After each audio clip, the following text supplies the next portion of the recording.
तो मैं समझता हूँ कि गीता भुक्कल निश्चित तौर से हारेगी। पार्टी को तिलांजलि दे दी कि भाई अब जो है इसमें रहना मुनासिब नहीं है। जो है गाय और बछड़े का चुनाव चिन्ह पिता पुत्र की पार्टी हो गई है, यहाँ कोई लोकतंत्र बचा नहीं है। स्थानीय विधायक की एंटी इनकम्बेंसी इस 47,000 वोटों के गैप को 1 मिनट में खत्म कर देगी, क्योंकि विद्रोह के तौर पे है। उदाहरण है जेपी नड्डा जी का, बूथ स्तर के कार्यकर्ता से आज राष्ट्रीय। तो ये कल्चरल चेंज है, एमएलए एमपी बनने की बात नहीं है। बात है कार्यकर्ता के तौर पे आपका सम्मान क्या है। कह सकते हैं कि देखो चुनाव एक निश्चित है, 1.5-2 महीने के बाद चुनाव होना ही है, और राजनीतिक कार्यकर्ता के लिए चुनाव उत्सव होता है। लोगों से मिलना जुलना और अपनी भावना जनता को बताना, वो एक उत्सव के तौर पे होता है, और वो प्रक्रिया सतत प्रक्रिया है।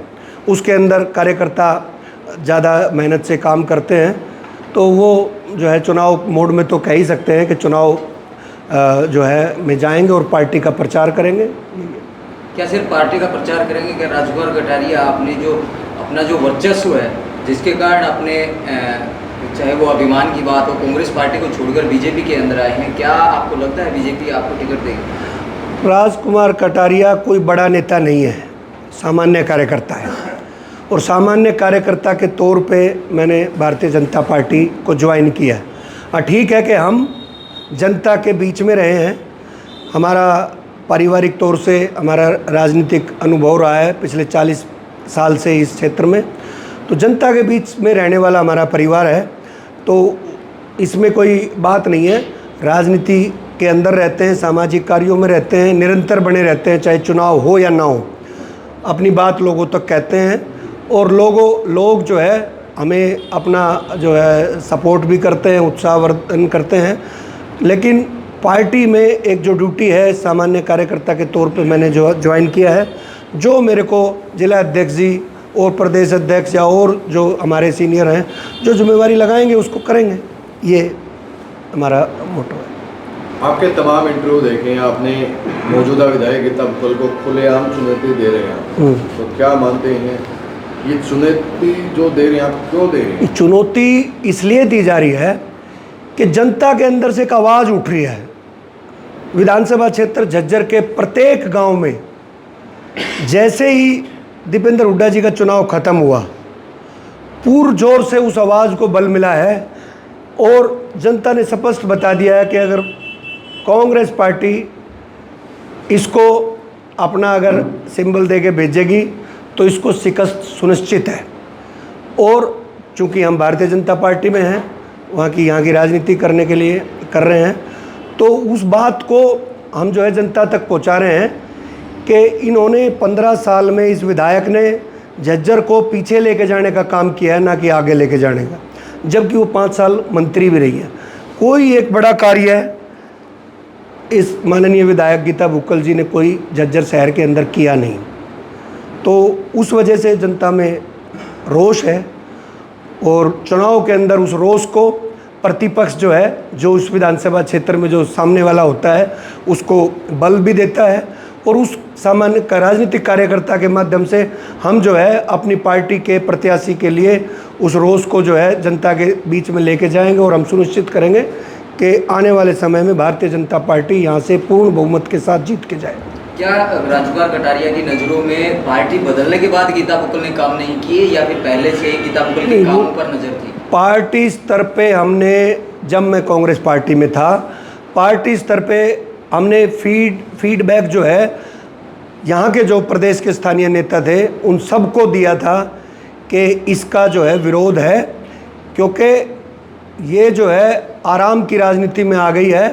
अम्ब्रेला जो एक सुरक्षित, जैसे हम धूप में चलते हैं तो छतरी लेके चलते हैं, बरसात में छतरी तान लेते हैं, तो ये जो है राजनीति अम्ब्रेला पॉलिटिक्स कर रही है कि जो अपने जो कांग्रेस के जो नेता हैं इस इलाके के भूपेंद्र हुड्डा जी, उनकी छतरी लेकर के उनके अम्ब्रेला के नीचे राजनीति कर रही है, जबकि जनता के बीच में जाकर के उसने कोई ऐसा काम नहीं किया। तो वो जो है इस तरीके की राजनीति में लगी रहती है कि नेताओं की परिक्रमा करके टिकट ले आए और विधायक बन जाए, लेकिन अब की बार उसका ये काम चलने वाला नहीं है। चुनाव के नज़दीक पार्टी बदलना आपकी राजनीतिक महत्वाकांक्षा को नहीं दिखाता है? देखिए, राजनीतिक महत्वाकांक्षा अगर तब होती, मैं जो है 25 साल पुराना कार्यकर्ता हूँ। चुनाव के समय अगर अभी अभी पार्लियामेंट चुनाव हुआ है उससे भी पहले आ जाता मैं। मेरे साथ मैंने काफ़ी चैनल्स के माध्यम से कहा है कि मेरे सम्मान पे ठेस पहुंची थी और उसके लिए भी मैंने 6 महीने का इंतज़ार किया और 6 महीने इंतज़ार करने के बाद जब कोई रास्ता नहीं मिला तो मैंने इस पार्टी को तिलांजलि दे दी कि भाई अब जो है इसमें रहना मुनासिब नहीं है, तो नए रास्ते अपनाने पड़ते हैं राजनीतिक आदमी को, तो मैंने अपनाया।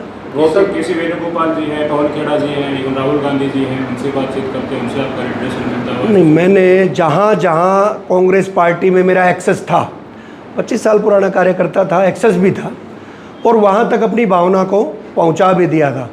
लेकिन हरियाणा की राजनीति को, कांग्रेस पार्टी की राजनीति को हरियाणा में जकड़ के रख दिया एक परिवार ने। मैं समझता हूँ कांग्रेस पार्टी ने अपने सिंबल को हरियाणा में बदल देना चाहिए। जिस तरीके से 77 से पहले एक बार इंदिरा गांधी जी का चुनाव निशान था गाय और बछड़ा, तो हरियाणा के अंदर भी जो है चुनाव चिन्ह बदल देना चाहिए। जो है गाय और बछड़े का चुनाव चिन्ह पिता पुत्र की पार्टी हो गई है, यहाँ कोई लोकतंत्र बचा नहीं है, तो सामान्य कार्यकर्ता के लिए कोई जगह नहीं है। तो उस भावना को पहुँचाया गया, ऊपर वाले लोगों ने उस पर एक्शन नहीं लिया, तो फिर एक काम कार्यकर्ता क्या कर सकता। रोहतक लोकसभा में रिजल्ट जो आया था, झज्जर विधानसभा में 44,000 से भाजपा हार गई।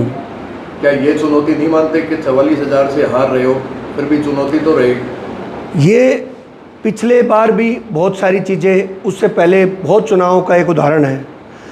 पार्लियामेंट चुनाव अलग पैटर्न का चुनाव होता है, विधानसभा चुनाव स्थानीय मुद्दों का चुनाव होता है। दीपेंद्र हुड्डा जी का इस क्षेत्र में कनेक्ट लोगों से इमोशनल था, हो सकता है उस वजह से बहुत ज़्यादा वोटों से जीते हैं, उसके एक डिफरेंट कारण है। लेकिन स्थानीय विधायक की एंटी इनकम्बेंसी इस 47,000 वोटों के गैप को 1 मिनट में ख़त्म कर देगी, क्योंकि विद्रोह के तौर पे है। चाहे वो जनता नहीं, जो कांग्रेस के कार्यकर्ता हैं जो फील्ड पे खड़े थे, वो भी आज खुले तौर से ये कह रहे हैं कि हम इस विधायक के साथ नहीं हैं। आप सभी इस भावना को, सभी पत्रकारों को झज्जर के अंदर पता भी है कि ये होने जा रहा है। तो मैं समझता हूँ कि गीता बुक्कल निश्चित तौर से हारेगी और मैं तो समझूंगा कि मैं चैलेंज भी कर रहा हूँ कि इस डर के मारे वो भाग ना जाए, कहीं भागने की तैयारी ना हो जाए, कि वो देखे कि विद्रोह है और इधर से राजकुमार कटारिया भी हो सकता है प्रत्याशी, कहीं अपना स्थान न बदल ले। तो मैं चाहूँगा कि वही लड़े और मुकाबला करें और दिखाएंगे कि उनका जो है उनको किस तरीके से शिकस्त दे। राजकुमार कटारिया को चुनाव, लोकसभा चुनाव से पहले 6 महीने पहले, ये आपकी जुबानी है कि 6 महीने पहले ही कार्यक्रमों में आने से रोका जा रहा था कांग्रेस नेताओं द्वारा, यहाँ के मौजूदा विधायक द्वारा या फिर उन नेताओं हाईकमान द्वारा। लेकिन 6 महीने वो बीत जाने के बाद और लोकसभा चुनाव के बाद 2 महीने, ये 8 महीने क्यों लग गए पार्टी बदलते बदलते राजकुमार कटारिया? 7-8 महीने लगे। वही देखो, मैं स्पष्ट तौर से कई बार मैंने बताया छोड़ने के बाद भी कि 25 साल का जो आपके रिलेशनशिप होते हैं पार्टी में, वो एक झटके में नहीं तोड़ सकते आप अपनी ग्रीवेंसेस बताते हैं। यहाँ पे कोई बात हुई मेरे साथ, मैंने प्रदेश स्तर पे, राष्ट्रीय स्तर पे और राष्ट्रीय स्तर पे मेरे पूरे देश के अंदर संपर्क थे, उनके माध्यम से हाईकमांड तक पहुँचाने का काम किया और इंतज़ार करना मुनासिब है। अगर लालच होता तो मैं उसी दिन आ जाता, मैंने लालच में नहीं छोड़ी। बिल्कुल जब गले तक जाकर आकर के बात आ गई कि भाई अब तो सांस घुट जाएगा, मर जाएंगे, और राजनीतिक कार्यकर्ता अगर सम्मान के साथ ही समझौता कर देगा तो फिर उस जीवन का, राजनीतिक जीवन का कोई फायदा नहीं है। अगर भाजपा में ऐसा हो जाए तो? भाजपा में ऐसा मुझे लगता नहीं, क्योंकि मैंने देखा यहाँ उदाहरण है। मैं ये कहता हूँ कि कांग्रेस के अंदर एक भी उदाहरण दे दो, एक भी उदाहरण।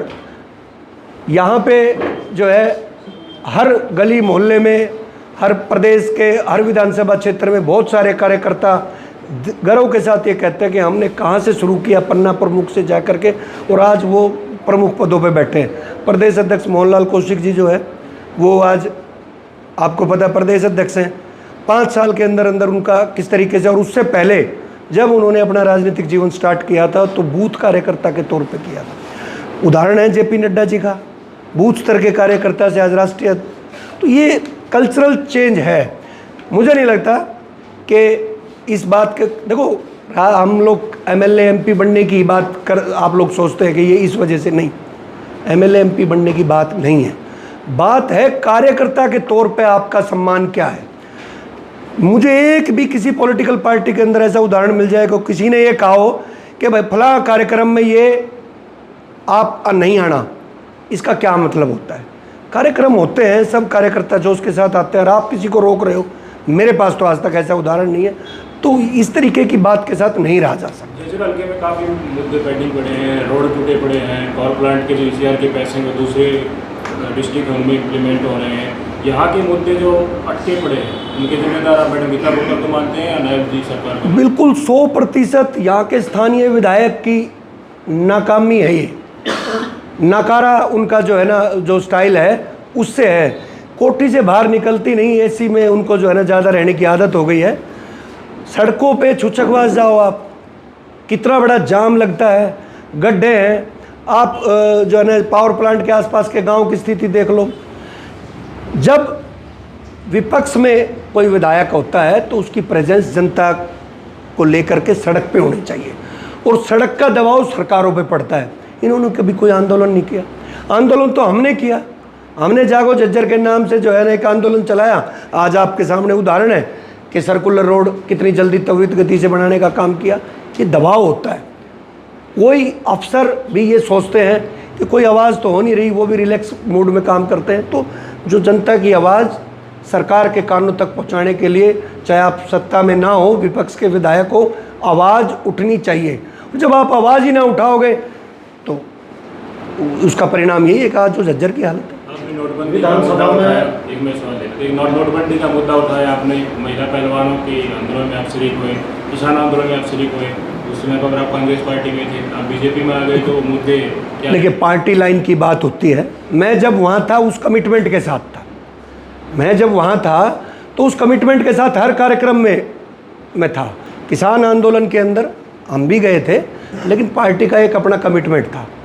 और चाहे पहलवानों की बात थी, मैं उनके साथ वहाँ जो है दिल्ली के अंदर, आप फेसबुक पे फ़ोटो देखें, बहुत सारे हमने पार्टी को अपनी माँ के तौर पे समझा था और ईमानदारी से काम किया। जो आदेश पार्टी के थे, और यहाँ जो पार्टी लाइन है हम उस पर भी खड़े रहेंगे। तो इसमें कोई बात नहीं है, ये चीज़ें पार्टी के सिस्टम के हिसाब से चलना ही पड़ेगा। आखिरी क्वेश्चन ले लीजिए, आपकी नज़दीकियाँ क्या हुड्डा ग्रुप के बजाय एसआर के ग्रुप की तरफ ज़्यादा? नहीं जी, मैं अशोक तंवर जी अध्यक्ष थे। मैंने अशोक तंवर जी के साथ बिल्कुल कंधे से कंधा मिला करके साइकिल यात्रा पूरे हरियाणा में की थी। और मैं समझता हूँ अशोक तंवर जी जब अध्यक्ष थे कि उनके कार्यकाल में उनके साथ पहले 10 लोगों में अपना नाम जुड़ता था। उसके बाद वो हट गए, वो भाजपा में चले गए थे। उसके बाद बहन जी रही, हमारी दलित नेता थी, और उनको अध्यक्ष बनाया। पूरे कार्यकाल में हमने उनका साथ दिया। उसके बाद हमारे जो है अध्यक्ष बने उदयभान जी, उनके साथ भी हम खड़े रहे। हम पार्टी के साथ खड़े थे, पार्टी के साथ खड़े थे। और इस एरिया में, इस इलाके में जो, क्योंकि हम यहाँ की राजनीति करते हैं, तो दीपेंद्र जी और भूपेंद्र हुड्डा जी, तो सोनीपत हो, झज्जर हो, सब जगह उनके साथ हमने कंधे से, हमने कोई भी पार्टी लाइन से बाहर नहीं गए। पार्टी लाइन के अंदर जो है खड़े होकर के किया था। कोई व्यक्ति विशेष के साथ उस तरीके की बात नहीं। कटारिया जी, आप बार बार कह रहे हैं कि खुली चुनौती जो गीता बुक्कर को दे रहे हैं, क्या उनको हराने के लिए मैदान में उतरे हैं या फिर कोई और उद्देश्य? भाई, राजनीतिक कार्यकर्ता का उद्देश्य तो यही होता है कि वो जिस पार्टी में खड़े हैं उस पार्टी की मदद करें, और उसका जो सिंबल लेके आए, जो प्रत्याशी हो वो उसको हराए। अगर पार्टी मुझे जो है सिंबल दे के भेजेगी, मुझे प्रत्याशी बनाएगी, तो नेचुरल है मैं उसको हराने का काम पहले दिन से ही करेंगे। और जो भी दूसरा आएगा हम उसके साथ भी उस ताकत को बढ़ा के काम करेंगे, क्योंकि उसमें ज़्यादा जिम्मेवारी होती है कार्यकर्ता की, तो वो हम काम करेंगे।